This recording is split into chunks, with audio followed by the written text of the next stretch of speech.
이번 영상에서는 현실치료 이론을 소개하겠습니다. 안녕하세요. 함께 성장하는 공동체 함성입니다. 채널 찾아와 주시고 동영상 시청해 주셔서 감사드립니다. 좋아요, 구독, 알림 설정으로 채널 응원을 미리 부탁드립니다. 네, 먼저 현실치료 이론을 만든 글래서에 대해서 살펴보고 개요, 선택 이론, 외부 통제 이론, 그 외의 핵심 구성 개념들, 역기능, 치료 속성, 치료 과정, 치료 기법, 그리고 평가 순으로 살펴보겠습니다. 글래서는 미국에서 이민자의 아들로 태어났습니다. 그는 자신의 어린 시절을 되돌아보면서 자신은 매우 수줍었고 다른 사람들을 따라가기가 어려웠다고 회상했습니다. 이런 어려움이 반영된 듯 화학 전공으로 대학을 마치긴 했지만 성적은 아주 좋지 않았다고 합니다. 글래서는 전공을 살려서 화학 엔지니어로 1년 정도 일을 하다가 일을 그만두고 임상심리 석사 학위를 취득합니다. 그리고 연이어서 정신의학 박사 학위도 취득하는데 그가 정신의학부에 입학할 때 입학할 자격을 갖추지 못한 학생으로 분류된 채 일단 입학 허가는 받았다고 합니다. 그러나 결국 각고의 노력 끝에 졸업을 해서 정신과 의사 면허를 취득합니다. 글래서는 자신의 인생 경험을 통해서 사람은 자신의 행동을 선택한다는 신념을 갖게 되었고, 선택에 대한 그의 신념은 현실치료 이론의 바탕이 되었습니다. 글래서가 1965년에 발간한 현실치료라는 책은 그가 비행 여학생들이 다니는 학교에 상담 교사로 있으면서 겪은 경험들을 근간으로 한 책입니다. 현실치료의 원리들은 원래는 이 학교 운영의 기초였는데 그 핵심은 처벌은 삼가하고 여학생들 사이의 관계를 강화한다는 것입니다. 글래서는 1986년에 상담소 문을 닫고 교육과 책 발간에 힘을 쏟았는데요. 그가 남긴 뛰어난 저서의 제목들을 화면에 소개합니다. 정신과 의사로 수십 년을 일해온 글래서는 전통적인 정신분석 이론에 대한 불만족 때문에 현실치료를 발전시켰습니다.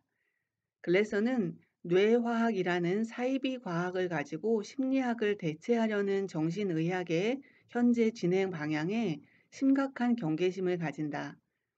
환자와의 치료 관계를 형성하는 대신 정신적 어려움이 뇌화학 물질의 불균형 때문이라고 보고 오로지 약 처방만으로 고치려고 한다고 말하면서 만약 이러한 관점을 상담자가 가지고 있다면 그 상담자는 내담자가 다른 사람과 관계를 맺으려고 다양하게 노력하지만 결국은 성공하지 못하기 때문에 정신적인 어려움을 가진다는 사실을 간과하고 내담자의 뇌만 뚫어지게 바라보는 것이라고 설명했습니다.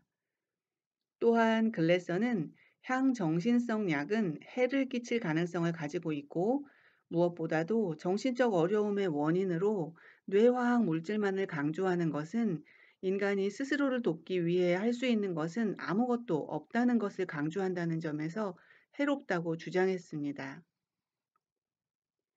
글래서는 정신과 의사이면서 자신은 향정신성 약을 처방하지 않았다고 하는데요. 대신 선택 이론을 발전시켜서 인간의 정신적 어려움을 치료하려고 노력했습니다. 현실치료 이론의 개요입니다. 현실치료 이론에서는 인간이 이기적이고 자기 몰입적일 수도 있으며 그로 인해 인간의 행동은 다른 사람들에게 끔찍한 것이 될 수도 있다는 것을 인정하면서도 그래도 인간의 본성은 긍정적이라고 설명합니다. 현실치료는 사회적 구성주의 이론 중 하나입니다. 구성주의에 대해서는 위에 소개하는 함성 공동체 동영상에서 간단하게 소개를 하고 있으니까 참고해 주시기 바랍니다. 구성주의란 인간은 개인마다 다른 의미를 부여하면서 그리고 각자의 세상을 만들면서 살아간다는 철학인데 사회적 구성주의란 상호 간 동의를 바탕으로 각자의 세상을 만들어간다는 것입니다. 따라서 현실치료 이론에서는 인간은 같은 가치를 가지고 있지도 않고 욕구의 수준도 다르기 때문에 인간에 대한 전체적인 객관화는 상상 속에서나 존재하는 허구라고 설명합니다. 그래서 프로이드의 심리성적 발달 단계나 기타 발달 단계가 마치 모든 인간이 거치는 발달 단계인 양 규정하는 것은 잘못된 것이라고 비판합니다. 현실치료 이론에서 보는 인간의 5가지 기본 욕구는 각 개인의 정신적 건강함과 직결되는 중요한 개념입니다. 5가지 기본 욕구는 생존, 사랑과 소속감, 권한, 자유, 그리고 재미이고, 기본 욕구들이 충족될 때 쾌락을 느끼고 충족되지 못하면 고통을 느낀다고 설명합니다. 현실 치료 관점에서 볼 때 인간의 동기는 쾌락 최대화와 고통 최소화입니다. 그리고 무엇보다도 5가지 기본 욕구와 관련해서 원하는 것과 현재 소유하고 있는 것 간의 차이가 인간 행동의 가장 뚜렷한 동기 요인입니다. 기본 욕구들 중 가장 중요한 욕구는 사랑과 소속감 욕구이기 때문에 관계의 문제로 인해 다른 사람들과 단절되었다고 느끼고, 그래서 고통스럽고 파괴적인 행동이나 생각을 선택할 때 역기능이 발생한다고 설명합니다. 그리고 현실치료 이론에서는 대인관계의 문제가 모든 문제의 근원이라고 설명합니다.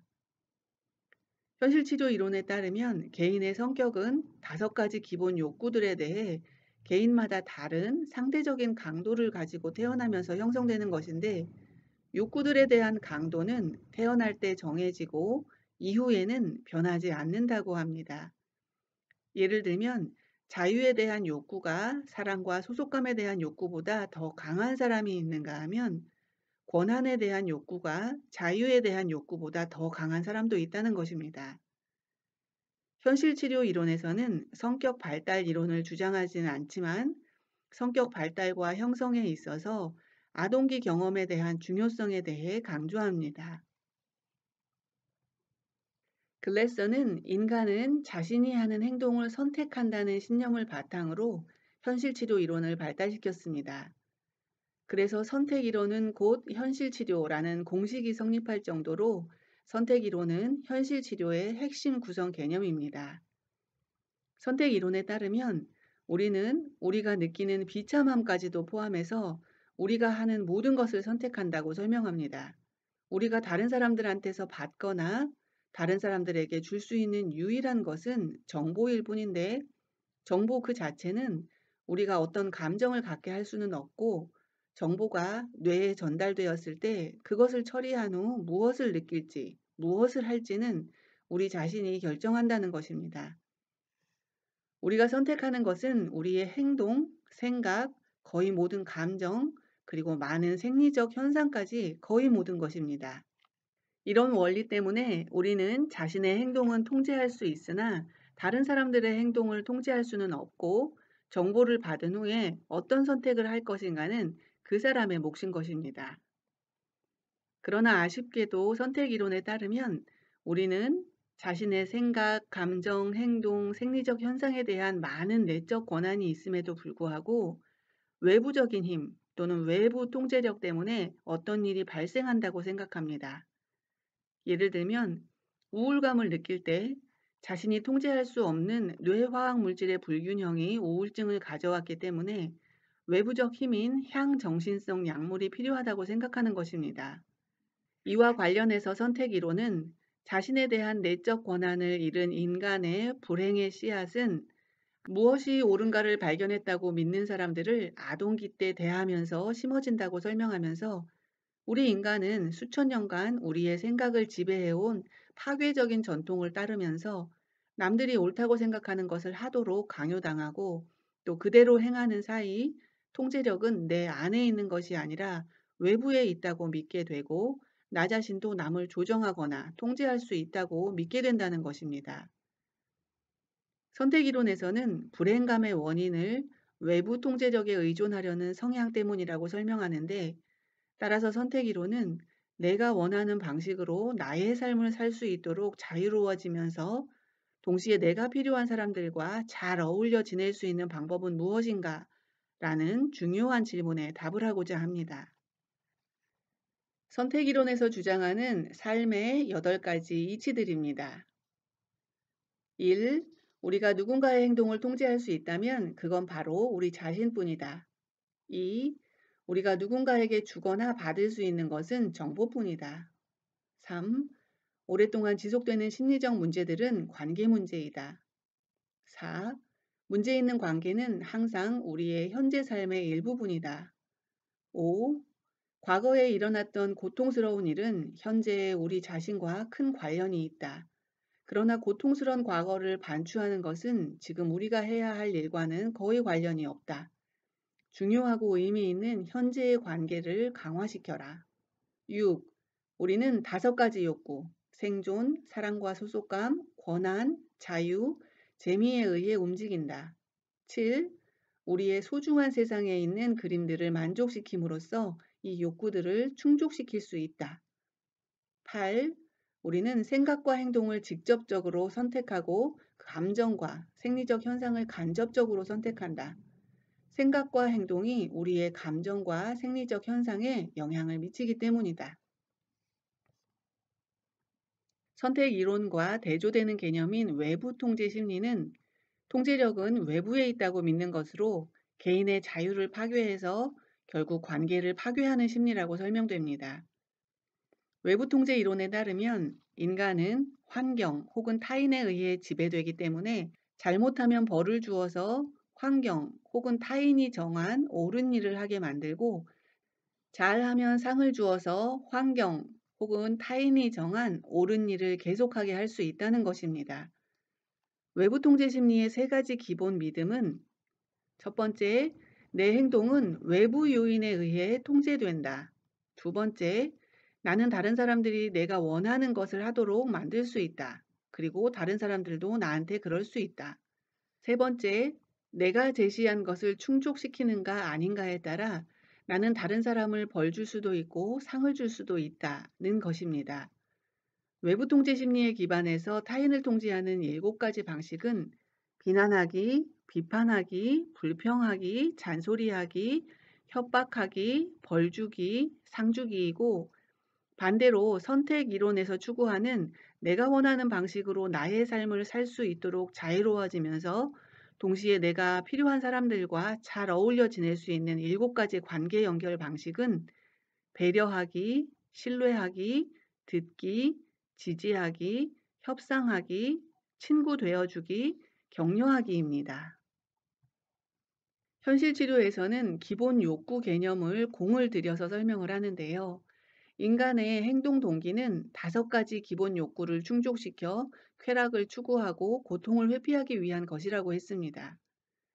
인간의 5가지 기본 욕구는 생존, 사랑과 소속감, 권한, 자유, 재미인데 이들은 보편적이고 생득적인 것들입니다. 기본 욕구를 충족하느냐 못하느냐는 좋은 감정 혹은 나쁜 감정으로 기억되어 있다가 나중에 좋은 감정으로 기억되어 있는 행동은 더욱 추구하고 나쁜 감정으로 기억되어 있는 행동은 회피함으로써 이후 행동 선택에 영향을 미친다는 것입니다. 주변인, 배우자, 연인과의 좋은 관계는 기본 욕구들을 충족시키고 반대로 불만족스러운 관계는 기본 욕구를 어렵게 합니다. 예를 들어 다른 사람과의 좋은 관계는 사랑 욕구와 재미 욕구를 충족시킵니다. 기본 욕구들은 서로 상충되기도 하는데 권한에 대한 욕구는 사랑 욕구를 파괴할 수도 있고 생존 욕구로 하는 애정 없는 성행위는 애정과 소속감 욕구의 만족도를 박탈해 버릴 수도 있습니다. 또 자유 욕구와 소속감 욕구는 대표적으로 서로 충돌하는 욕구들인데 성공적인 관계란 배우자나 연인 간의 이 충돌하는 욕구들을 어떻게, 얼마나 잘 협상하는가에 달려 있다고 설명합니다. 충동적인 소비나 게임에 빠지는 행동을 통해 권한, 재미, 자유 욕구를 충족시킬 수는 있지만 주변인들과의 관계에 있어 사랑과 소속감 욕구에는 해를 끼칠 수도 있습니다. 자녀 양육과 관련해서 권한 욕구가 강한 부모는 자녀와의 정서적 친밀감보다 자신이 생각하기에 옳은 것을 자녀에게 강요하고 선택 이론보다 외부 통제 심리에 바탕을 해서 자녀를 양육하기 쉽습니다. 선택 이론에 기반해서 자유를 양육하는 부모는 자녀가 자신의 행동의 결과를 통해 배우도록 합니다. 예를 들어 따뜻한 날 모직 옷을 입겠다고 하면 그 결과를 아이가 경험하도록 두고 그 결과에 따라 나중에 더 적절한 선택을 하도록 허락합니다. 소중한 세상이라는 구성 개념은 우리의 뇌 속에 있는 가상의 장소를 의미하는데, 이 장소에는 우리의 욕구들을 충족시켜 주는 물건이나 사람에 대한 이미지들이 저장되어 있습니다. 또한 함께 있고 싶은 사람들, 소유하기 원하는 물건, 원하는 경험, 삶을 이끄는 믿음과 생각들이 저장되어 있기도 합니다. 우리 뇌 속에 있는 소중한 세상이라는 가상 공간은 태어난 직후 형성되기 시작해서 계속 재구성됩니다. 유명한 축구선수 이미지를 저장한 아이가 자신에게 그럴 소질이 부족하다는 사실을 받아들일 때나, 또는 어떤 인간 관계가 종료될 때 그 이미지들은 사라지고 다른 꿈이 생기거나 다른 관계가 시작될 때 새로운 이미지가 저장될 수 있습니다. 소중한 세상이라는 개념과 관련해서 현실 치료에서는 내담자의 소중한 세상에 누가 혹은 무엇이 존재했었는지, 또는 현재 존재하는지, 재구성하는 과정에 고통이 수반되었는지 등을 탐색합니다. 완전 행동이라는 개념은 인간 행동의 다차원적 속성을 강조합니다. 즉, 모든 행동은 행위, 생각, 감정, 생리적 현상으로 구성이 되는데, 행위와 생각은 방향을 바꾸는 자동차의 앞바퀴에 비유되고, 감정과 생리적 현상은 그저 따라가기만 하는 자동차의 뒷바퀴에 비유됩니다. 따라서 현실 치료에서는 인간의 행동과 관련해서 차를 운전하는 운전자는 자신의 행위와 생각을 직접 통제해서 자신의 감정과 생리적 현상에 영향을 줄 수 있다고 설명합니다. 현실 치료 이론에 따르면 건강한 개인은 타인의 권리를 침해하지 않고 자신의 욕구 충족 방식을 사용합니다. 건강한 개인은 만족스러운 인간관계를 유지합니다. 그리고 역기능은 기본 욕구들이 충족되지 않을 때 발생합니다. 특히나 기본 욕구들 중 가장 중요한 욕구는 사랑과 소속감 욕구인데, 관계 문제로 인해 다른 사람들과 단절되었다고 느끼고 그래서 고통스럽고 파괴적인 행동이나 생각을 선택할 때 역기능이 발생한다고 설명합니다. 현실 치료에서는 대인관계의 문제가 모든 문제의 근원이라고 설명합니다. 현실 치료 이론에서 사용하는 유일한 진단명은 불행한 사람인데, 자신이 잘 지내기를 원하는 사람들과 잘 지내지 못하는 사람을 뜻합니다. 불행한 사람은 다시 행복해지기 위해 만족스러운 인간관계를 찾으려 하거나, 반대로 완전히 인간관계를 포기하고 대신 약물, 폭력, 애정이 없는 성행위 등과 관계를 맺는 선택을 하기도 하고, 조현병, 양극성 장애, 강박증 장애, 공황 장애 등으로 불리는 기이하고 비현실적인 창조성을 발휘하는 선택을 하기도 한다고 설명합니다. 글래서는 전통적인 정신분석 이론과 정신의학적 접근 방식을 통해 환자에게 진단명을 부여하는 것을 비판하면서, 정신질환으로 받아들여지는 정신의학적 진단명들은 잘못된 것이고 그렇게 꼬리표가 달린 사람들에게는 아주 해로운 것이다 라고 말했습니다.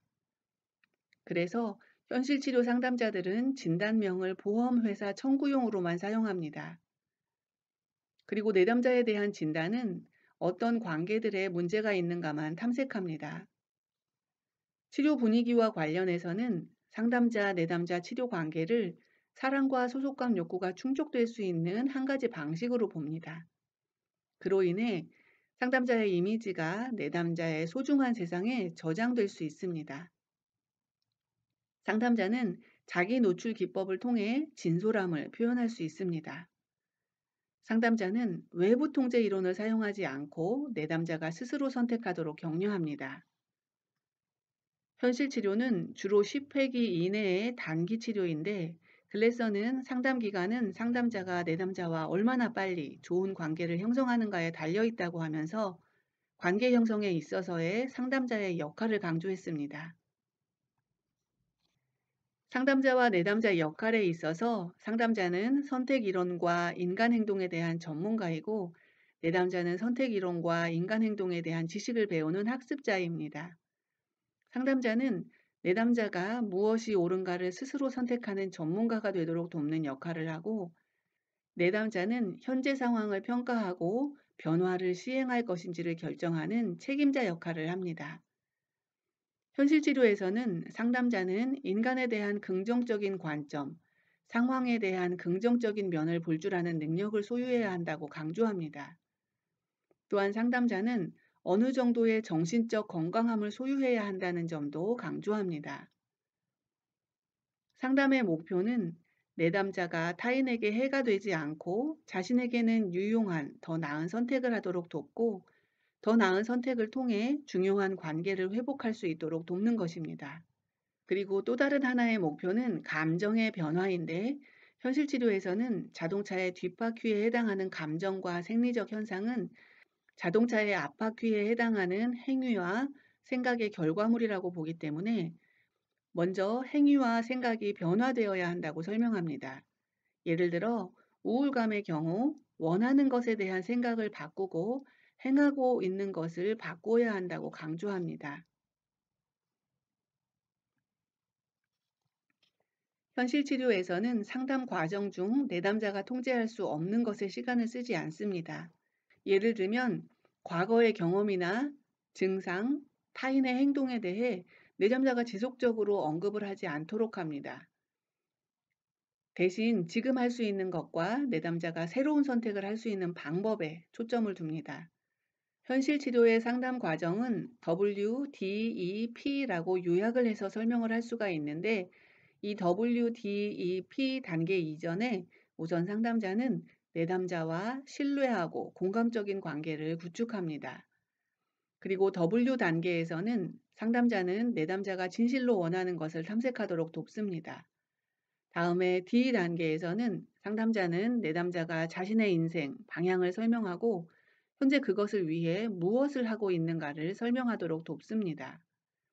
이 단계에서는 상담자는 내담자의 행동이 효과적인지 질문해서 내담자가 평가하도록 돕습니다. 마지막으로 P 단계에서는 상담자는 내담자가 그의 욕구를 충족하기 위해 지금까지와는 다른 행동 계획을 수립하도록 돕습니다. 글래서는 내담자의 전이에 대해서 프로이드가 내담자에게 몰입하는 것을 피하기 위해 만든 것일 뿐이라고 일축을 하면서, 상담자는 역전이라는 개념에 골몰하는 대신 그저 상담자 자신이고자 노력할 것을 강조했습니다. 현실 치료의 8가지 접근 방식입니다. 1. 내담자와의 관계에 몰입. 2. 현재 행동에 집중. 3. 내담자의 현재 행동 평가. 4. 책임 있는 행동 계획. 5. 만든 계획 시행입니다. 다음에 변명 금지는 내담자가 계획을 따르지 않을 경우 상담자는 내담자의 변명을 듣는 대신 언제 그것을 할 것인지 묻습니다. 벌칙 금지는 벌칙 대신 내담자의 행동에 따르는 결과가 일어나도록 내담자가 그 결과를 경험하도록 두는 것입니다. 포기 금지는 상담자는 내담자에게 많은 시도를 해야 할지라도 문제는 해결될 수 있다는 메시지를 전달합니다. 현실 치료 과정에서는 내담자가 스스로 만든 행동 계획을 시행하도록 한 후 변명 금지, 벌칙 금지, 포기 금지를 통해 상담자는 내담자에게 비록 많은 시도를 해야 할지라도 문제는 해결될 수 있다는 메시지를 전달하는 것이 중요하다고 강조합니다.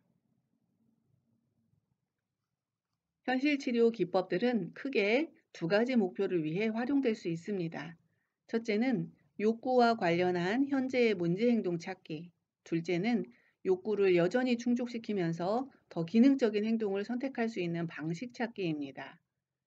치료 기법으로 질문하기는 뭘 원하는가, 무엇을 하고 있는가, 계획이 무엇인가, 지금 하고 있는 것을 계속한다면 무슨 일이 생길까, 지금 선택하고 있는 생각과 행동이 원하는 것을 가져다 줄까, 무엇이 현재 잘 진행되고 있는가 등의 질문을 통해 내담자 욕구, 현재 행동, 내담자의 자기 평가, 내담자의 강점 등을 확인합니다.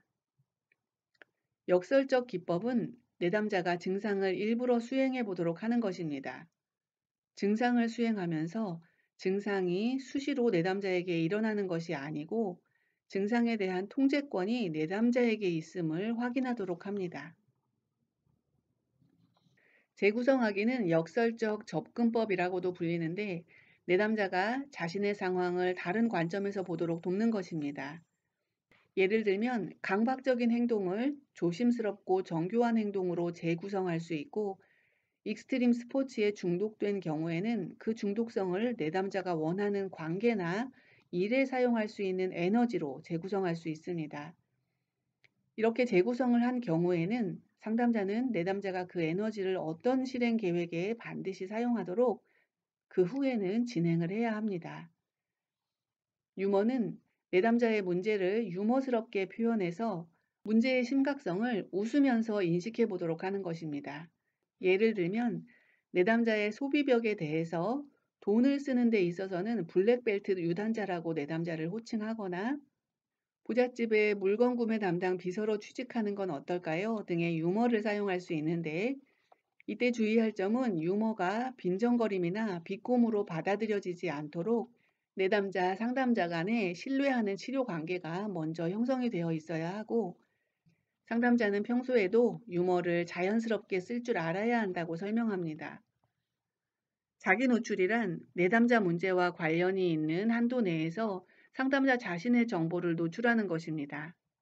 자기 노출의 목적은 내담자와의 친밀한 치료 관계를 형성하는 것인데 주의할 점은 상담자의 자기 노출은 반드시 내담자를 위한 치료 관계 형성을 위한 것이어야 한다는 것입니다. 어떠한 경우에도 자기 노출이 상담자를 위해 사용되어서는 안 된다는 것입니다. 자기 노출의 예로는 상담자는 자신의 운동 계획과 실행 방식에 대해 말할 수 있는데 이때 사적인 생활 영역과 관련한 정보 노출에 대해서는 신중히 생각을 하는 것이 중요합니다. 은유 사용하기는 내담자가 사용한 은유를 상담자도 사용하는 것인데 목적은 어떤 상황에 대한 내담자 인식을 상담자가 이해하고 있음을 전달하기 위해서입니다. 예를 들면 내담자가 회사에 갈 때마다 사자 앞에 끌려가는 양이 되는 기분이 든다고 할 때 상담자는 사자는 양한테 구체적으로 어떤 존재인지 혹은 양이 사자와 친구가 되기 위해 할 일이 있는지 등 내담자가 사용한 은유를 사용해서 내담자의 인식을 더 탐색하고 이해할 수 있습니다. 신체 활동과 명상에 대해 글래서는 그의 책 긍정적 중독에서 긍정적으로 중독된 신체 활동은 사람을 기분 좋은 최면 상태로 유도하고 이때 몸과 마음은 하나가 되어 수행력과 창의력에 긍정적 영향을 미친다고 설명하면서 6개월 이상의 꾸준한 달리기, 명상 등을 통해 긍정적인 중독 상태에 도달할 수 있다고 했습니다. 결과 허용하기는 실수를 통해 배우는 과정을 의미하는데 상담 현장뿐만 아니라 자녀 교육, 학교 교육에서도 널리 사용될 수 있는 기법입니다. 예를 들면 학업을 방해하는 아이를 교실에서 내보낸 후 자신의 행동을 평가해 보도록 하는 것인데 이때 결과 허용하기를 사용하는 상담자나 교사 혹은 부모는 인간에 대한 긍정적인 철학을 바탕으로 선택 이론에 대한 이해를 가지고 있어야 한다고 강조합니다. 마지막으로 현실 치료 이론에 대한 평가입니다. 글래서는 이해하기 쉬운 방식으로 현실 치료 이론을 전파했는데요. 많은 사례를 활용하거나 혹은 영화 주인공의 그의 이론을 적용해서 활용하기도 했습니다. 그의 선택 이론은 기존의 외부 통제 심리에 기반한 치료 이론들과는 달리 인간이 갖고 있는 내적 권한을 강조하면서 인간의 긍정적인 면을 부각시켰습니다. 현실 치료의 한계점으로는 선택 이론 철학을 담고 있는 현실 치료 고유의 치료 기법들이 거의 없다는 것입니다. 또한 많은 이론들이 그렇듯이 현실 치료 이론도 사회적 압력이 개인의 역기능에 미치는 영향은 간과하고 모든 역기능을 개인의 선택의 결과로 설명하고 있다는 것입니다. 네, 이상으로 윌리엄 글래서의 현실 치료 이론에 대한 소개를 마치도록 하겠습니다. 좋아요, 구독, 알림 설정으로 채널 응원을 부탁드리겠습니다. 감사합니다.